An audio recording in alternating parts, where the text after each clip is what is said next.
Bom, pessoal, eu vou falar sobre o ensaio de adensamento no seminário da disciplina de Mecânica dos Solos 2. Meu nome é Pedro Ildeu Nascimento Soares Araújo e o professor é o Dr. Tiago Monjardim Porto. Vou falar sobre o ensaio de adensamento. Conceito. O ensaio de adensamento é uma forma de avaliar as deformações sofridas pelo solo em diversas situações. O adensamento de solo é a diminuição dos vazios de um solo devido à saída da água e ar do seu interior. Essa saída é provocada por um acréscimo de carga no solo, seja pela edificação de uma estrutura, construção de um aterro, entre outros. Toda vez que uma argila sofre uma ação externa, seja por meio de carregamento, seja pela variação da pressão hidrostática, surgem excessos de pressões neutras e, consequentemente, gradientes hidráulicos e um fluxo de água. Com a expulsão da água, o solo ele se deforma até atingir uma nova posição de equilíbrio. Numa visão microscópica, a ação externa quebra a estrutura do solo, isto é, o equilíbrio que ali existia entre o arranjo das partículas e as forças que interagiam entre elas já é uma escala macroscópica. Alteram-se a tensão efetiva e a pressão neutra. Durante o regime transiente que se segue, as partículas coloidais do mineral da argila procuram um novo arranjo estável, aproximando-se uma das outras, alterando a resultante das forças de atração e repulsão que atuam entre elas. Essa fase inicial do processo é denominada de adensamento primário. O material utilizado. A aparelhagem para a realização do ensaio, ela é constituída de um sistema de aplicação de carga, que ou seja, a prensa de adensamento, e da célula de adensamento. A prensa, ela permite a aplicação e manutenção das cargas verticais especificadas ao longo do período necessário de tempo. Já a célula de adensamento é um dispositivo apropriado para conter o corpo de prova, que deve proporcionar meio para a aplicação de cargas verticais, medida da variação da altura do corpo de prova e sua eventual submersão. Essa célula ela consiste de uma base rígida, um anel para conter o corpo de prova, pedras porosas e um cabeçote rígido de carregamento. A realização do ensaio, preparação da amostra, né? A amostra ela deve ser introduzida no anel com uma pequena pressão, após talhagem em suporte giratório e ferramenta apropriada em ambiente com umidade relativa do ar sob controle. Alternativamente, para solos de baixa consistência, pode-se cravar um anel de adensamento provido de extremidade cortante. A amostra. O ideal é escolher um tamanho tal de amostra que após a colocação no anel, o excesso de solo seja de 3 a 5 milímetros. Com uma régua metálica biselada ou uma serra de fio metálico, deve-se arrasar o topo e a base. Recomenda-se confinar o anel com o corpo de prova entre dois vidros planos com diâmetros pouco maiores que o da amostra. Esse procedimento serve a uma dupla finalidade: verificar se a espessura da amostra do anel é uniforme e evitar a evaporação da água do solo durante a pesagem do anel mais corpo de prova. A realização do ensaio, né? Continuando. Aqui é a montagem do anel de adensamento, como mostra na figura. Para se realizar um ensaio de adensamento do solo, o método requer que uma amostra de solo seja mantida lateralmente confinada. Essa amostra ela deve ser axialmente carregada em incrementos com pressão mantida constante em cada incremento. Até que todo o excesso de pressão na água dos poros tenha sido dissipado.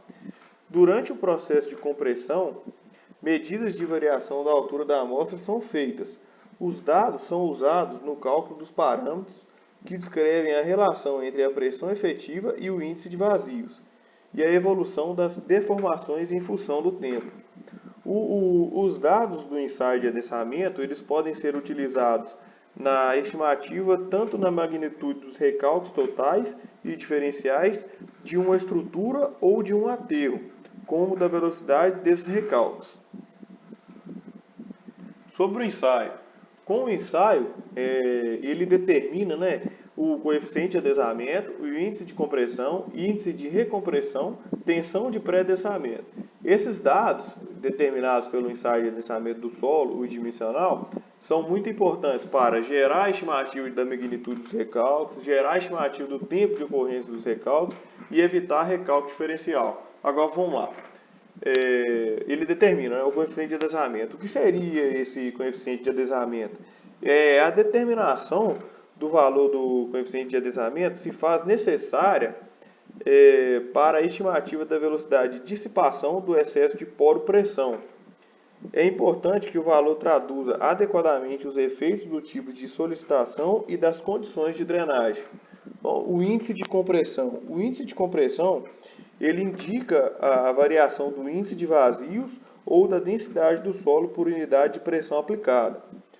O índice de compressão ele é determinado pela inclinação da reta de compressão virgem do solo. Essa porção da curva de compressão indica deformações irreversíveis do solo. Índice de recompressão. O trecho de recompressão ele é caracterizado pelo comportamento menos compressivo do solo, indicado pela pequena inclinação da curva de compressão. Quando a tensão vertical efetiva atinge o valor da tensão de pré-adensamento, há um aumento brusco da compressibilidade do solo, dando-se início ao trecho de compressão virgem. O trecho de expansão é aquele correspondente à fase de descarregamento do ensaio edométrico.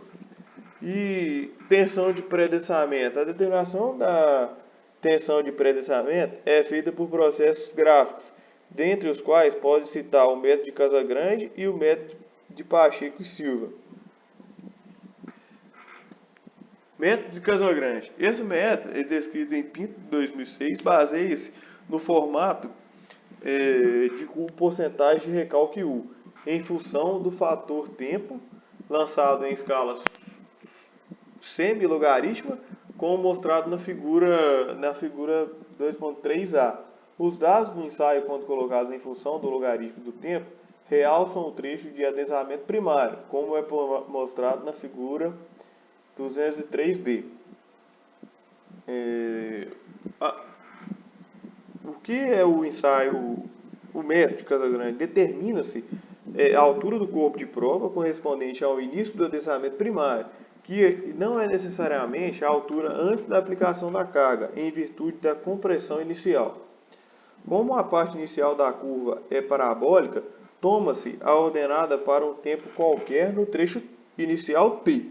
Verifica sua diferença com a ordenada para um tempo 4t e soma-se essa diferença com a ordenada para um outro tempo t. Obtém-se assim a ordenada correspondente ao início do adensamento primário. O procedimento ele pode ser verificado repetindo-se para 2 ou mais tempos na parte inicial da curva e comparando-se os resultados. Estima-se a altura do corpo de prova correspondente ao final do adensamento primário pela ordenada de interseção da tangente ao ponto da inflexão da curva com assíntota ao trecho final da curva, que cada escala logarítmica é linear e que corresponde ao adensamento secundário. Determina-se também a altura do corpo de prova quando 50% do adensamento tiver ocorrido, que é a média dos dois valores obtidos anteriormente. Verifica-se pela curva em que teriam ocorrido 50% dos recalques por adensamento primário. O método de Taylor. Este método baseia no formato da curva U em função de t, quando a raiz quadrada do fator tempo é colocada em abscissas, como mostrado na figura 2.14a. Esta representação realça o trecho inicial da curva, que, se parabólico, apresenta-se como uma reta nessa representação. Os dados do ensaio são colocados em função da raiz quadrada, como se mostra na figura 2.14b. O trecho inicial é aproximadamente uma reta como o trecho correspondente da curva teórica. A interseção desta reta com o eixo das unidades indica a altura do corpo de prova antes do adensamento. A diferença entre este ponto e a altura do corpo de prova antes do carregamento indica a compressão inicial. Do início do adensamento primário, traça-se uma reta com abscissas iguais a 1,15 vezes das abscissas correspondentes da reta inicial. A interseção desta reta com a curva do ensaio indica o ponto em que teriam ocorrido 90% dos recalques. Tal afirmativa é decorrente da equação parabólica da parte inicial da curva de adensamento. O coeficiente de adensamento varia para os diversos incrementos da carga. Seu cálculo é feito para cada estágio de carregamento e os resultados são apresentados em função da média do intervalo de pressões aplicadas. Agora, os fatores que afetam o resultado. Acréscimo de carga. Em geral, ele recomenda-se dobrar a carga anterior, isto é, o acréscimo deve ser de 100%, as cargas devem ser lidas com precisão de 0,5%. Aqui o gráfico, né? O gráfico ele contém resultados publicados por Bejarun em 1967, que mostra uma melhor definição da curva para acréscimo de tensões de 100% ou mais. Note-se que o tempo do adensamento primário aumenta com esse acréscimo. É a pseudopressão de pré-adensamento definida adiante. Segundo o Lamb, em 1951, para acréscimo de carga de 200%, obtém-se valores maiores que os correspondentes a 100% de acréscimo de carga. Acréscimos menores dificultam a definição desse coeficiente, fato confirmado no gráfico. O gráfico confirma, né, a definição desse coeficiente. Agora eu vou mostrar para vocês aqui um vídeo sobre o adensamento, como ocorre uma realidade do que é o ensaio de adensamento. O que acontece no adensamento do solo.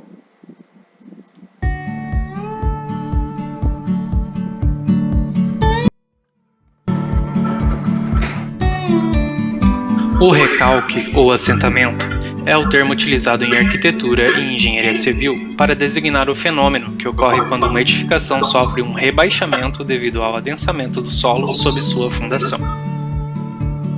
A Torre de Pisa é um exemplo típico de recalque diferencial, a qual permanece de pé devido às constantes intervenções de especialistas em geotecnia, visando o reforço do solo em sua base.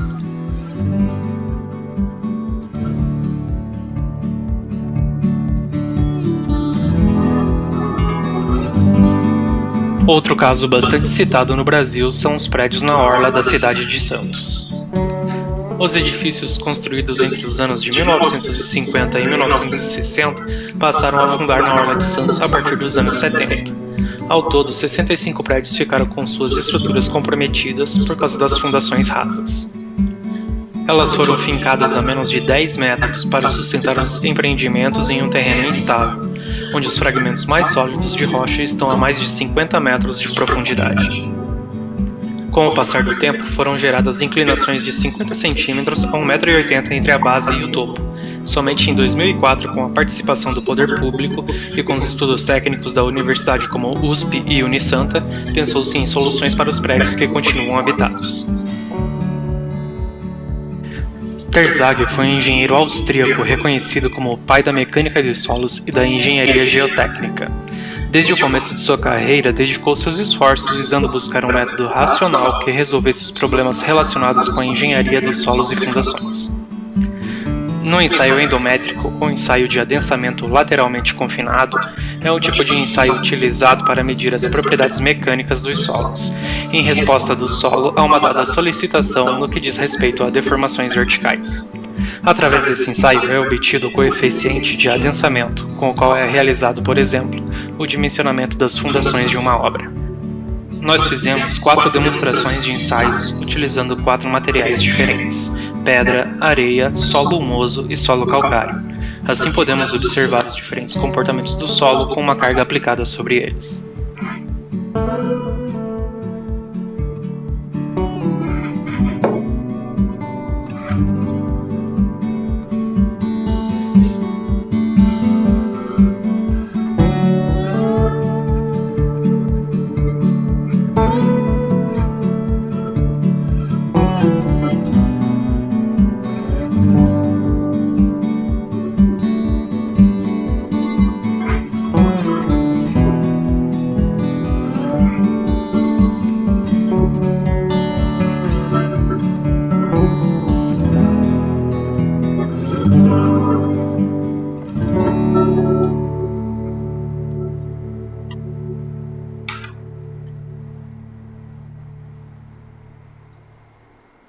Bom, pessoal, era isso que eu queria trazer para vocês. A referência que eu tive foi o livro Mecânica do Solo Experimental do Faisal Massad. Obrigado.